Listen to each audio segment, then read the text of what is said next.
The London Garden Bridge project was a proposed pedestrian bridge over the River Thames between Waterloo and Blackfriars Bridge.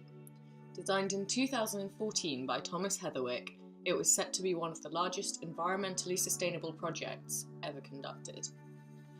Work had already started on the planning of the bridge, and a total of £46 million of taxpayers' money had already been spent on the project, when due to a number of reasons, the project was formally abandoned in August 2017, leaving Boris Johnson, the Mayor of London at the time of the project's commencement, with some tricky explaining to do. Do you think that your public support, your decision that it's a bridge with a garden on it, does that mean it was impossible for the other potential bidders, other potential designs, other potential modes of transport to get a look in during the procurement? I want to pick up with you, Foreign Secretary, the lessons learned from this project. Obviously £46 million has been spent with nothing to show for it. With the benefit of hindsight, would you have done anything differently with this project? It's in the evidence here. You never secured the land on the south bank of the Thames, and you never satisfied all the planning conditions. So that was clear. No, it's not clear. It's absolutely they had things heavy on my heart. Look, you're right, Len. You're right. If I think about the Garden Bridge, I feel miserable. I now declare the meeting closed. Thank you. Why do projects fail? The Project Management Institute states that despite there being an infinite number of reasons a project can fail, they most commonly fail due to one or a combination of the following factors: scope creep, over-allocated resources, poor communications, bad stakeholder management, unreliable estimates, no risk management, unsupported project culture, lack of team planning sessions, and poor monitoring and control. So why did the Garden Bridge project fail? In October 2016, a review of the Garden Bridge project was commissioned by the newly elected Mayor of London, Sadiq Khan. The scathing report by Dame Margaret Hodge highlighted the following pitfalls. Scope creep. Initially, the bridge was intended to be entirely funded by private investors, with companies such as Apple showing a keen interest to invest in return for a store set in the middle of the bridge. However, it soon became apparent that private donations would not be enough, and it was decided that a £60 million initial investment of public money by the Department of Transport and Transport for London was needed to kickstart the flow of private investors.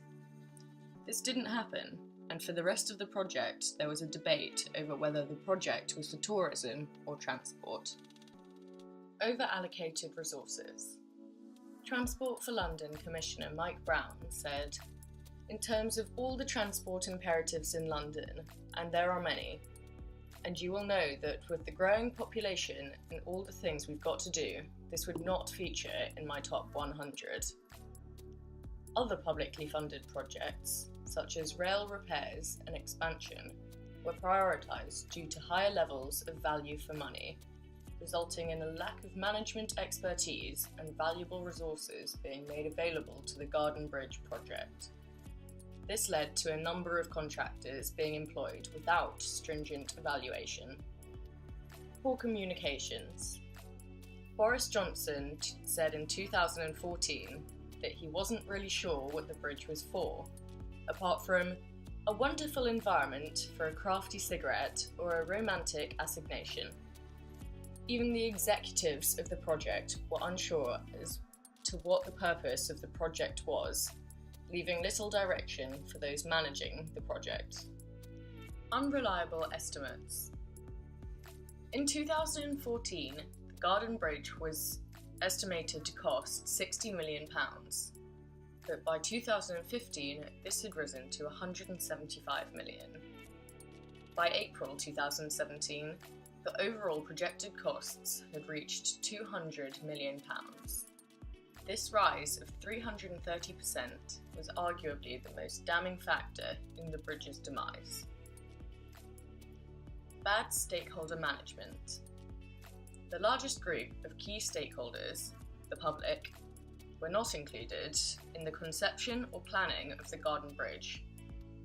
Executives couldn't decide whether it was a public or private bridge, and dismayed the general public by deciding it would first be closed from midnight to 8 AM, and then further diminished public opinion by saying it would not be open to cyclists. The report concluded with the recommendation that the Mayor of London should accept the public loss of £46.8 million and abandon the project.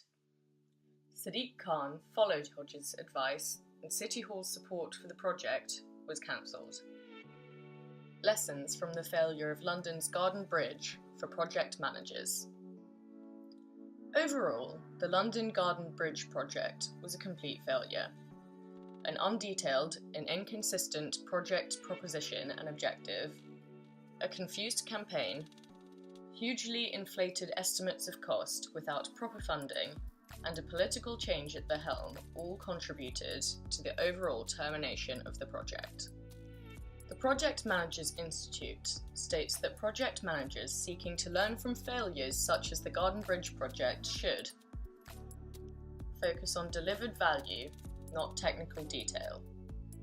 The project plan needs to cover the planned delivery, the change required, and the means of benefits realisation. You must establish clear accountability for measured results. There must be a clear view of the interdependencies between the projects, the benefits, and the criteria against which success will be judged. Have consistent processes for managing unambiguous checkpoints. Take advantage of quality historical data that can be used to compare against similar projects in order to judge the validity of schedules, costs, quality, and other project-related factors. The lack of effective quality-centered mechanisms can be a major contributor to both cost and schedule overruns. Have a consistent methodology for planning and executing projects. There should be a detailed plan developed before any release date of a project is announced. Inadequate planning is one of the major reasons why projects spin out of control. Include the customer at the beginning of the project and continually involve the customer as things change so that the required adjustments can be made together. It has been observed that successful projects occur when end users and the project members work as a team in the same sphere. Manage and motivate people so that the project will experience optimal performance throughout its life. This involves managing and retaining the most highly skilled and productive people. Provide project team members with the tools and techniques they need to produce successful projects. The project team must be skilled and experienced, with clear, defined roles and responsibilities. I hope you have found this video informative and now have a clear understanding of the factors that caused the London Garden Bridge project to fail, as well as have a better idea of how case studies like this can be avoided from a project management perspective.